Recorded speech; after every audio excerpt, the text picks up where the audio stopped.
between light and dark is so very thin.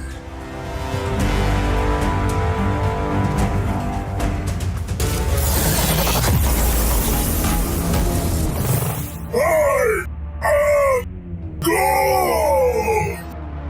And I have become legend. And welcome back, Guardians, to episode 9 of Becoming Legend. Welcome back, everyone. Welcome back for the 9th time in a row, y'all.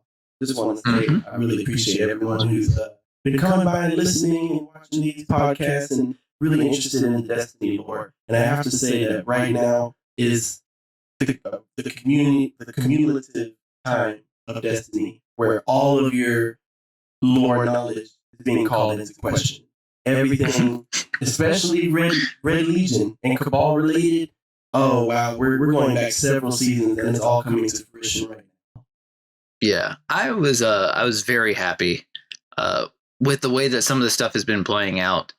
To see, because when they introduced seasons all those years ago to try and cash in on the way that all the other modern video games are doing things. Mm-hmm. One of the biggest concerns that I had was, we're doing all of this like story content for these seasons, but they're self-contained. And then once that season ends, there's nothing that carries over to the next season or anything like that.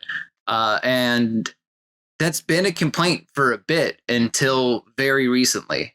And I will say as of we're recording right now, there's definitely been references from past seasons that I'm just very excited about how the world building's been going. Because, man, like, again, I thought it was going to just be like, seasons are completely separate from whatever we're doing. And that is not the case at all anymore. Everything it's an ever evolving, ever weaving narrative that we just get, lucky to be a part of. So. Yes, absolutely. And right now is like really the best time to experience the weaving of those narratives. I experienced a similar feeling to what you were describing when they first introduced the seasons, that they didn't necessarily overlap. You're really just fighting the boss of the season and on to the next story. But now it's really interesting to see that the stories, specifically of certain races, are overlapping and becoming sequels to the next part of the expansion of the story. And right now, we're starting to get multiple groups of a single species, the Cabal, actually, a single unit, a single conglomerate, a single war community. Sure. I guess I was going to say, technically the Psions aren't Cabal. Psions were just conquered and assimilated, the same way that the Borg just assimilates things. Mm-hmm. That's how it is. Mm-hmm. But yeah. Absolutely. So what's going on right now is, as we spoke about in a previous episode, the Psions have been freed by Rizkai, granted citizenship.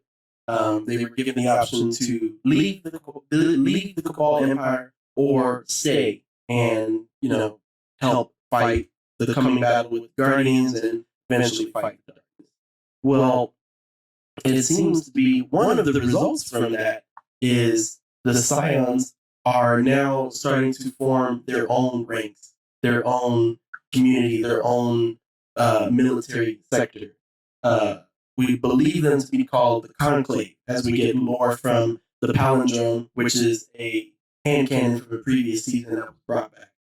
And in the Conclave, you have members from previous seasons who have put on multiple attempts to try to take out the Guardians and try to make things right for the Red Legion. And we have previous villains starting to reappear. And Mr. XTweeziix, would you like to give us a heads up on some of these reappearances? Yeah, that's no problem. So, for everyone that's listening, we're going to cater this specific portion of the talk to people who are new lights to Destiny, who may not have experienced some of the past seasons. So just bear with us. Like, you might learn some things if you've already played it, but most of you should know it. So after this season the first season of Shadowkeep. I can't remember what it's called. I was about to say Season of the Undying. I think maybe. Anyways, whatever. After the first season of Shadowkeep, in which we, the Guardians, defeated the Undying Mind in like millions of iterations of it, we came into the Season of Dawn, and the big piece of the Season of Dawn was the sundial. Lore-wise, the sundial is a piece of equipment that Osiris built on Mercury expressly for the purpose of traveling through time to try and save Saint 14. He did get some help from the Drifter when he was making it. Drifter playing, both sides of the coin. We don't know if it was helpful or hurtful. What we do know is that even though all of his calculations were correct, when Osiris launched the sundial for the first time, it failed to work. He sent multiple echoes out into different corridors of time, but unfortunately, he was not able to find any version of the past in which he could go and he could successfully save Saint 14. Because the idea was Saint 14's perishes on Mercury, and his goal was to try and find Saint 14 at the moment in which he moments before he dies, so that he can save him and bring him back. Unfortunately, that didn't work, and so he kind of just left it there, and he cloaked it with some device, kind of haphazardly. And as the Red Legion was continuing, just looking around the universe for whatever they could find after the defeat of Gaul, we have a group of sisters. It is Ozlek, Tarok, and Nerul. I probably butchered all of those. They found the sundial, and there was talks amongst them about what they should do with the sundial, because it has the ability to go forward and backwards in time. One of them was like, we should go back and we should right the wrongs of Gaul and make it so that the Red Legion doesn't lose the Red War. And then there was another sister that was like, no, we should go travel forward into the future and we should help our futures. And then the third sister, who was the oldest, ended up just being like, no, what we're going to do is we're going to go both ways, and we're just going to see what we can do and see what we can accomplish. The end result of that season, of course, is twofold. One, we defeated the Psion Sisters. We defeated all three of them individually, and then they had, what was it called? Like a mega concert? Something like that. Yeah, it was a permanent meta concert. Oh, I'm sorry, not mega concert, meta concert. In which they fused all three of the sisters together to form into, I think the name is Enotam, Oblivion's Triune, and that was the final boss that we faced that season.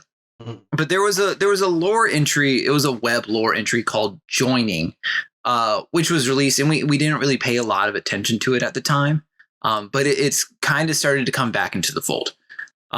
In this web lore, we found out that there's actually four sisters: Ozlek, Tarok, Nerul, and Amtec, or Amtec, or whatever. I'm not going to say it right. And Amtec was there when the other three sisters were harmonizing with themselves and creating the fusion of all three of them. And the fusion is the first time that we've seen this in the game. And it leads to a lot of questions about Psions in general, because they were able to fuse both their minds and their bodies. And so they also became physically bigger Psions than they were before.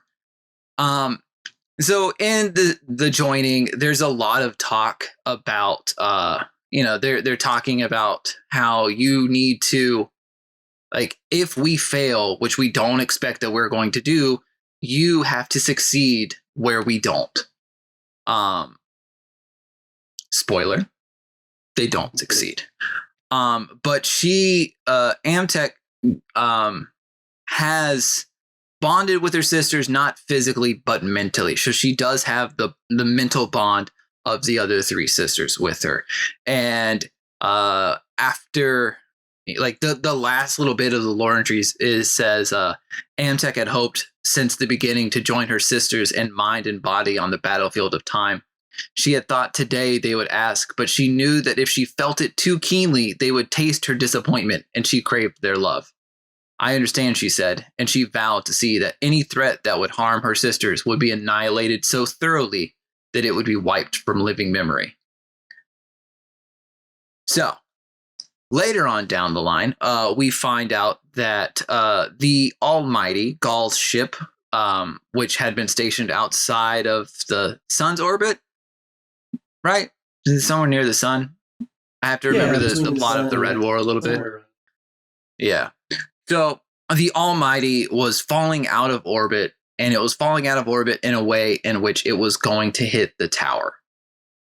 And what we remember from that time is that there was a scion responsible for pulling the Almighty out of orbit, and that scion was Amtec, the youngest of the Psion Sisters. And so we're starting to see these pieces start to line up because,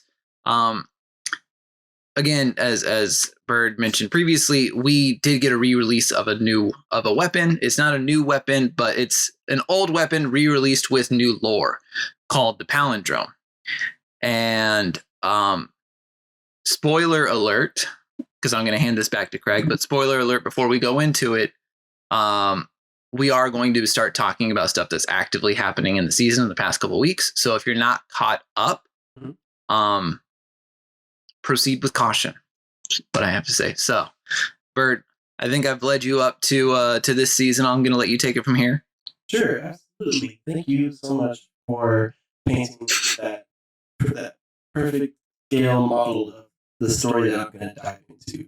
And I'm actually going to dive back into the beginning of that. There was something that you mentioned that I just want to highlight a little bit for our listeners, and something that I found personally interesting was with Enotown, when the three sisters fused together. This is the first time that we see this type of behavior from Psions, this kind of mind-melding, empowerment kind of fusion. But it's not the first time we see this in Destiny. And actually, maybe a season or two prior to that, we had a very similar instance where the Hive fused together in the Pit of Heresy. And we had a couple sisters, I believe it was a similar instance, 3 sisters that fused together that become the final boss that you fight in the Pit of Heresy. And what I'm alluding to is this is a instance that we're starting to see repeating across all of the species. We're starting to see it now in the season of the Chosen with Callus's experiments on the Scorn. On the Scorn. Thank you very much. We're starting to see that these drone figures of each race can be fused together to harness greater powers. And I'm just wondering if this might be something we start to see more in the future as our enemies try to become more powerful and try to bear the weight of the darkness. Sorry, listeners, I'm jumping ahead a little bit. It's just something that I found interesting personally. No, it's definitely interesting. And find new ways to try to, destroy his life. Of course. Back to where we left off with this season. So with Amtec, last we heard of her, she was somewhere in space pulling giant space stations out of orbit and crashing them into our lovely little planet. Fortunately, our good old buddy Rasputin was able to help us out, and we were able to divert that. But, as Amtec did vow revenge on whoever were to slay her sisters, this is not going to be the last we hear of her. So, through the Palindrome lore tab, it doesn't specifically say as fact, but it's strongly hinted that Amtec is a member of the Conclave. Conclave being the Psion militant force separate from Kyle. So there are still Psions in the Cabal under Kylo's forces. Don't make that mistake. So you could essentially say there's a secret group within the Cabal, and you don't necessarily know who's a part of it and who's not. Meaning that Kylo also does not know which Psions are her friends and which are her foes. And it's very interesting because a week or two ago, actually right after our previous episode, episode 8, we actually called it in the episode that they were going to make an attack on Zavala's life. And what do you know? The very next day, they did it. And this is exactly proof to my point that the Psions are making an attempt on Zavala's life, trying to make a major impact on the way this war is going to go. They don't necessarily agree with the way Kylo is handling things. First of all, she just retreated from her battle of Tora Bottle in the homeworld. They're still reeling from the fact that they don't have a home planet anymore. And the majority of the Cabal would rather stay and fight and die than retreat. So they're already feeling some type of way about that. And now you have a whole separate instance trying to maybe affect the Cabal army, or at least affect the way that these instances are going down. Now, as you may know, today, Tuesday, March 23rd, we actually had a brand new strike release. I'm not going to go into super details. It's brand new. The majority of y'all have not had a chance to play it, and we want to give some time. That includes me. Yes, absolutely. xTweeziix has not had a chance. I hopped in just because I had some time to kill. I'm sorry. It's a really good strike. I will say that for those of you listeners out there who are wondering, oh, maybe should I hop in? Is this a good time? Yeah, I loved it. Actually, it's pretty long. It's got some new mechanics that you haven't seen. It's similar to something that you're used to, but it's interesting the way they play it out. And I really want to see how it goes down tonight. Okay.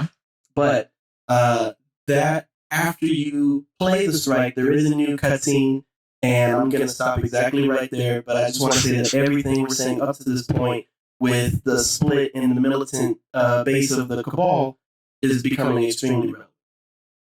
Mm-hmm. And let's not forget, the reason why the Psions are targeting Zavala is because they believe that that is the best chance that they're going to have to defeat the Guardians. Ixal the Far-Reaching, I'm pretty sure that's how to pronounce that name, is the Psion who you hear about in the lore. It's the Psion who was able to harness the power of the Vex prediction engine. And there is some lore. Unfortunately, today I can't speak to exactly which piece. I'm going to have to find it again because I saw it and then promptly forgot about it. But there is lore talking about what Ixal was able to see in the prediction engine, and a lot of those predictions circle around Zavala's death and what happens afterwards. There is a future that Ixal reports seeing where Zavala dies and the Witch Queen flees.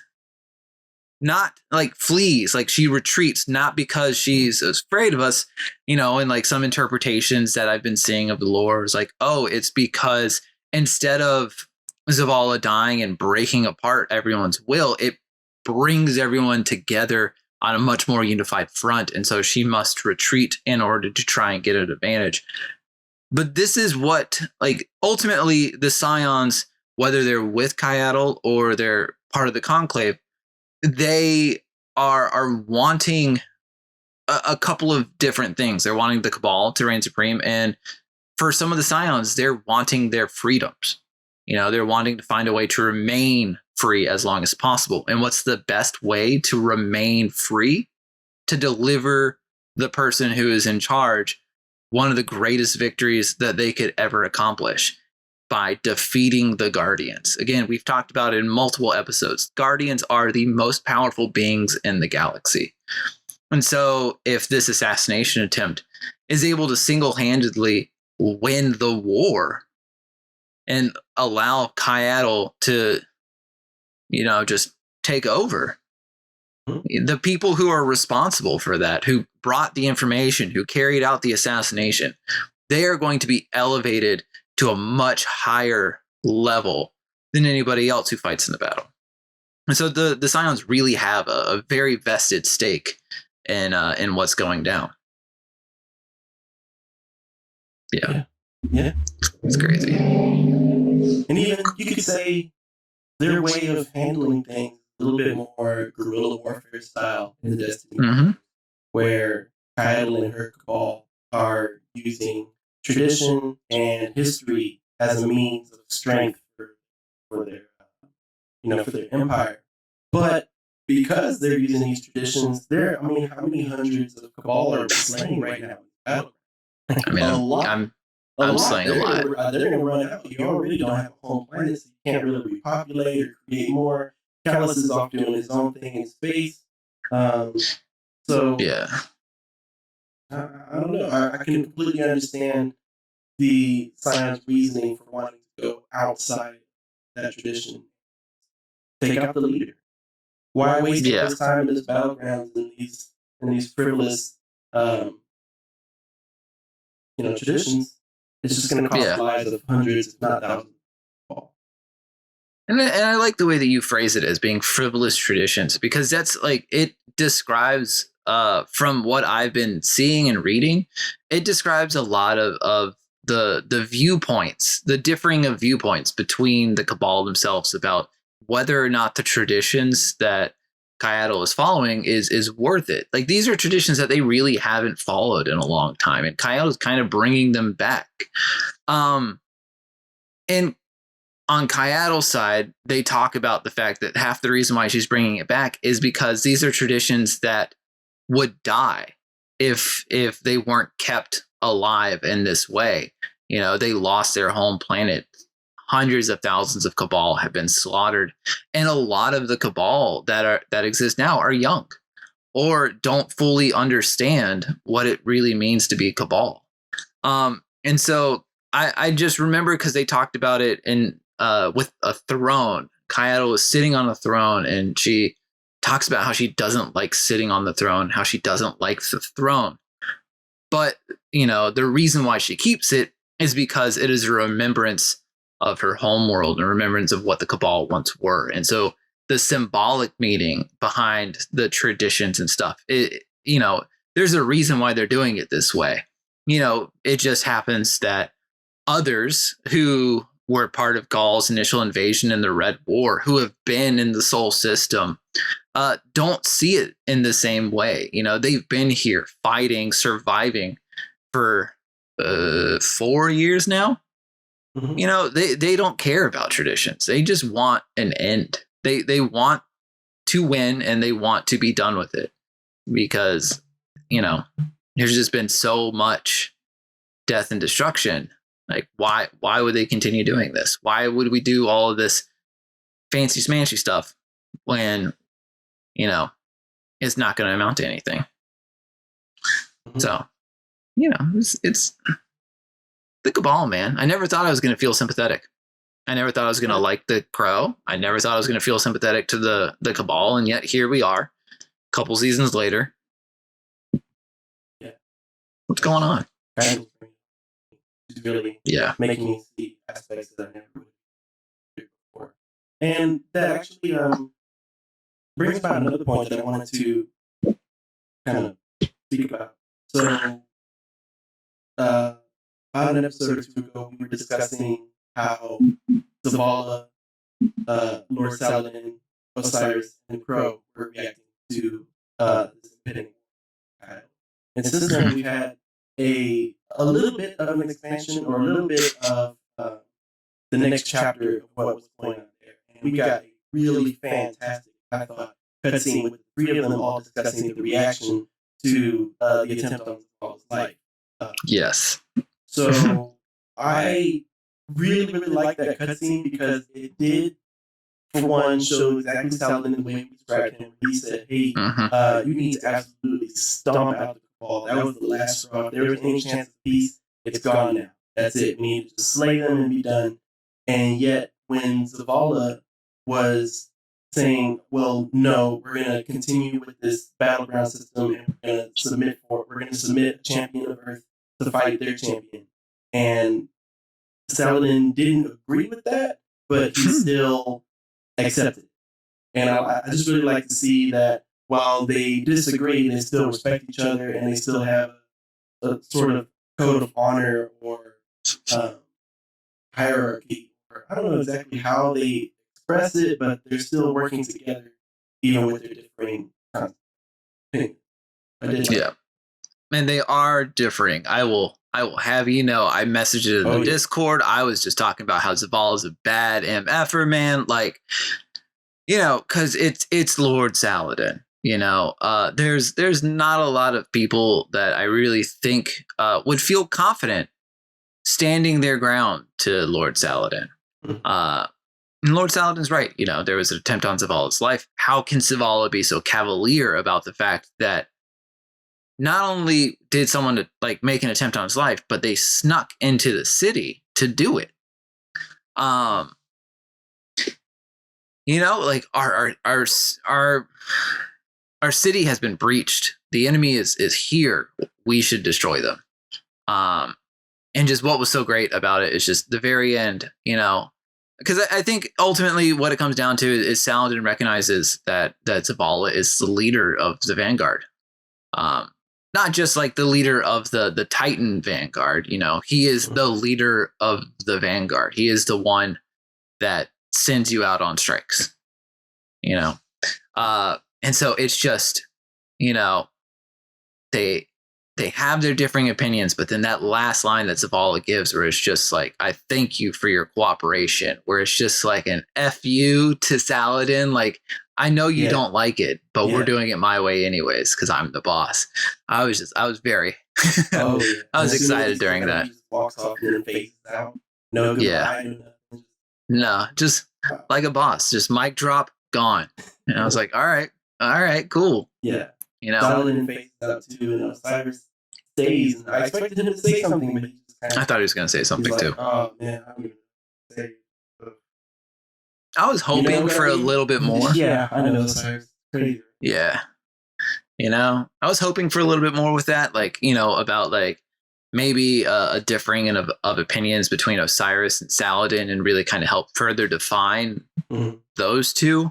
But nah, man, I was happy. Ultimately, like, again, talked about at the beginning of the episode, the storytelling that Bungie has been doing, especially this season, is very good. You know, compared to last year's seasons, where the thing that kept you coming back week after week at reset was fear of missing out on something.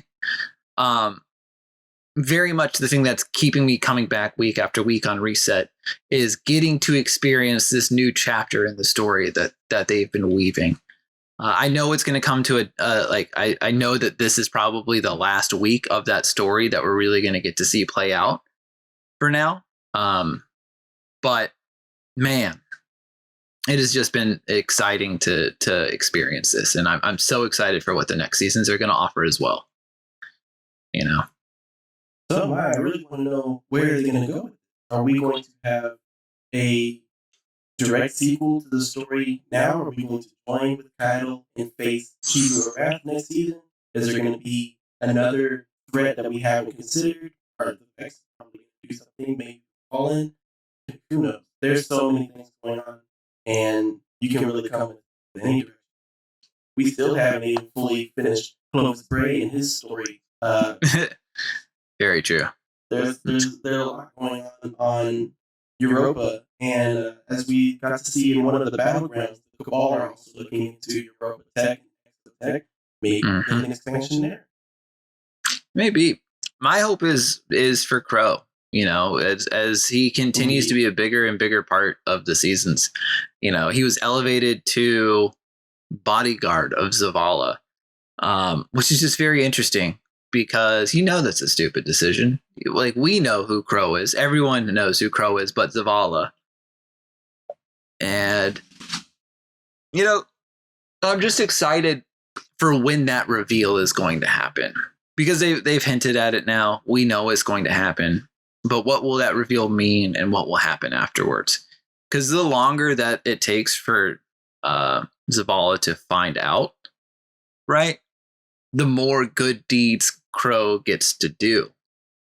And so it's this weird like give and take where I'm like, all right, cool. Like, how is Zavala going to take this?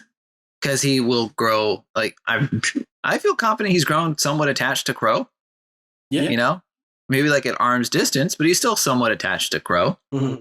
And the betrayal that he will feel knowing that Crow is Uldren Sov, who is responsible for the death of Cade-6. Like, but he's no longer that person because he's the Crow and he has been reborn as a guardian. So many questions. I'm so excited for us to get to that storyline. Destiny needs that. Mm-hmm. Mm-hmm. You know, so and, I'm hoping because it can't happen. Maybe some web lord, Bungie do the little thing where you post it online and it's nowhere else. Anyway, I not only want to see his reaction to meeting the Crow and discovering the truth there. I hope to get some sort of web lore or a small bit of lore explaining how he feels in regards to him being a guardian. Meaning that not only is he a whole new person, that means with his blind faith in the Traveler and in the light, you have to just accept it. Nothing you have to let go of all of those feelings of hatred or remorse or wrath or revenge or anything, even if you see that it is Prince Uldren Sov. Because at the end of the day, he knows that the Traveler does everything for a reason, all that stuff the speaker put in his head. And so I think he would have to just drop everything and just accept, hey, this is the path, this is what the Traveler wants, and especially right before the darkness is here, I don't have time to banish him or chastise him. We need all. Yeah. And that would have been the power of having the speakers still. Unfortunately, we're still kind of figuring out what the world's going to look like in a speakerless world. Like, I know that there's lore that was on the ship that you get when you do the reckoning, and you get all the paracausal feathers or whatever. I know that there's lore in that where it talks about how the Traveler no longer needs a speaker because he communicates directly to us. Right. But the strength of the speaker is that he was this like calming force that kind of tried to bring objectivity and reason to the Traveler's actions.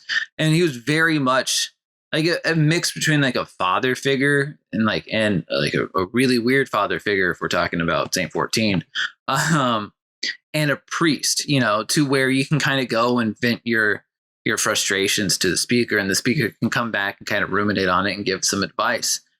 And not that we need the speaker per se, but again, as we continue to look at Zavala as a character, there is no more humor in it. There's not as much humor in his life anymore now that Cade is gone. And he does, like, slowly but surely we're seeing him be isolated, not on purpose, but just isolated with the weight of responsibility in which he personally feels. And once we get into this, whenever we reveal that Uldren Sov is the Crow and vice versa, also just like that feeling of betrayal that he will probably feel knowing that everybody else knew but him. Ikora knows. Osiris knows. Osiris definitely knows. Yeah. So like all of his trusted advisors know, and nobody felt comfortable enough to be able to tell him that. Look, I am not a writer, and this is typically the part of the show where we kind of wish things into existence. But man, this is the one story, other than of course us beating Zavala Wrath and facing off against Savathun. This has been the thing that I've been looking forward to for the past 2.5 years. It's just what's going to happen with this. So, hey, we're almost there, almost there. Yeah. Slowly but surely, man. Up. Next season is coming up. Crossplay is coming up. I mean, yeah, hopefully. Look, some of my other games have been delayed another year, so anything that I get this year is going to be a saving grace. If it's crossplay, all the more reason. But yeah. Oh, listeners, Iron Banner is back this week. Yay! Yeah. That's how you feel. I mean, listen, if you are playing and you are trying to get all the triumphs out, they are saying that Iron Banner technically counts as competitive games. So if you did not complete, I think it's week 3, if you did not complete your competitive games and you don't want to play in the competitive playlist, you can play Iron Banner. It will count for both of them. I'm just saying it. Do it before it gets patched. Yeah. Really good idea. I didn't know you could do that. Yeah, you know. As long as your light level is close enough to beat, you'll be able to. Yeah, without a doubt. Iron Banner is here. You can visit Lord Saladin. I don't know. Is this our last Iron Banner? Do we have one more left of the season? I imagine we do. There's like 30 days left, but treat each Iron Banner like it's your last, people. You still have quests and stuff to do. I recommend doing them now. Because also, you don't want to be that person that has to like sweat it out the last Iron Banner, like the last day of the last Iron Banner to try and get all that stuff done. It's just not fun as someone who's done it. You know it. I know it. Don't do it. Iron Banner already is rough enough. Get in, get your pinnacles, get out. Exactly. Or go back in. But mostly get out. Mostly get out. What else do we have new? Grandmaster Nightfalls are now a thing. I have not been able to attempt. I've been trying to get the minimum required light level of 1325, and I'm just having bad RNG with my pinnacles. I keep getting duplicates, or maybe one light level. And, I've actually seen that a lot of people are having the same issue right now. The duplicates are kind of a problem with the drops. Yeah. And how are you expected to hit a minimum level in order to do a certain activity when the basis on you getting to that level is completely RNG? So yeah, there's still some issues. I know I talk about this YouTuber a lot, but Kujay has another video just talking about power leveling 2.0. I think is one of his most recent videos, because it's a problem. You are at the mercy of RNGesus. It is so dumb that you can do all the right things. You can play all your strikes with the right subclass. You can play all your crucible matches. You can complete all the bounties. You can get all these things to get powerful and pinnacle weapons, and it still runs the chance that you won't increase your power level. And one power level on one item that you equip is not enough to bring you up anymore, So what am I supposed to do? Grind out the game until I'm level 300 and so my artifact is just supercharged? Nah, man. We got to figure something out. Yeah, absolutely. Now that does work for the players who at the beginning of every season just completely max out their artifact. That is a strategy that you can do, but it requires an immense amount of time in the beginning of the season that most players just don't have or don't want to put that amount of time in. As you said before, one of the things that brings you back every week is the weekly story. But you can come back and do the weekly story within an hour to 2 hours. That'll be enough to give you the new information that's given to you that week. Want to hop off and play another game or work or have a social life? You do, that's fine. But if you want to have a social life and be a max level player, good luck. Your social life needs to exist in the game and in the game only. That's right. Hang out and dance parties in the tower with your guardians. Didn't they get rid of that? Dance parties? I don't think you can have dance parties anymore. Well, remember there used to be, you can go over to where New Monarchy where the New Monarchy vendor used to be over near where Hawthorne was. Right. And then over by the Dead Orbit vendor, there used to be little spots where you could I think you got it in the raid and you can have a dance party. It was vanilla D2. Oh, they got rid of that in the tower. Oh yeah, no, it was a dumb little interactable thing that they got rid of recently. Man, bring it back. I just break out my emote DJ turntables. Oh, my emote is Ninja Vanish, man. That's my emote right now. So If you see me, it's that and press the button. Those are my emotes. But yeah. Past that, man, the only other big news is that we are seeing, as of recording, there's been another new hot fix, patch notes, whatever you want to call it. We talked about it before when we talked about the fact that Bungie is actively listening to the community a little bit more. Stasis is getting another wave of nerfs. I think this round is mostly targeting Shatter Dive, which is great because let's be real, it's OP. So just know that these things are being patched. These are being looked at, and it is being looked at on a PvP versus a PvE scale. I know that Bird and I have talked about it. The big thing is that you still want to remain powerful or feeling like you're powerful when you're, just shooting ads or just running around in one of the world spaces. But you shouldn't be that powerful in PvP. And Stasis, unfortunately, in PvP for the longest time has just been super overpowered. And the fact that they are going to be balancing PvE and PvP separately now, and we're going to be getting Stasis that doesn't insta freeze you and you're just insta dead or whatever. It's nice that is getting fixed. There's also some small UI fixes, I think, with the what was it? Is it the Hammer and the Squall? The Squall and the Storm? Squall and the Storm. That one. Look, I'm not a hunter player. I just play against them. They are working. Yeah. Yeah, I don't like it. But they said that there's also some UI updates letting you know, instead of saying slowed X4 or whatever, they're actually going to work it out. So it's 0 to 100. So you as a player have a little bit better understanding of how much you've been slowed. So there's a lot of changes with that. Just small things to continue to make Stasis not suck as much as it currently does. Okay, so I can see that. From one perspective, I'm just going to tell myself that it would make sense that in the PvE world, and I'm out slaying all my enemies, that they're just going to get slaughtered because of light bear. But in PvP, when I'm fighting against other light bears, it wouldn't make sense for me to just slaughter them the same way. Yeah, it makes sense. Sure. Mm-hmm. Besides, I also don't run a lot of people that play Stasis anymore anyways.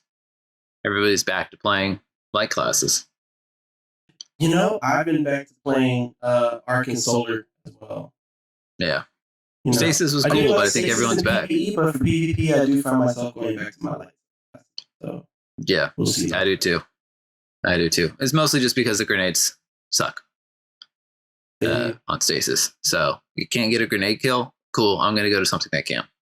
Oh, yeah. And then, you start a secondary character, but you don't want to grind out every single aspect? Sucks for you. Yeah. Yeah. No, that's just my own personal laziness with my character. But it's just so much work to unlock everything. It's a lot. It really is. It really is. Yeah. But I think that's what we have this week. I think it is.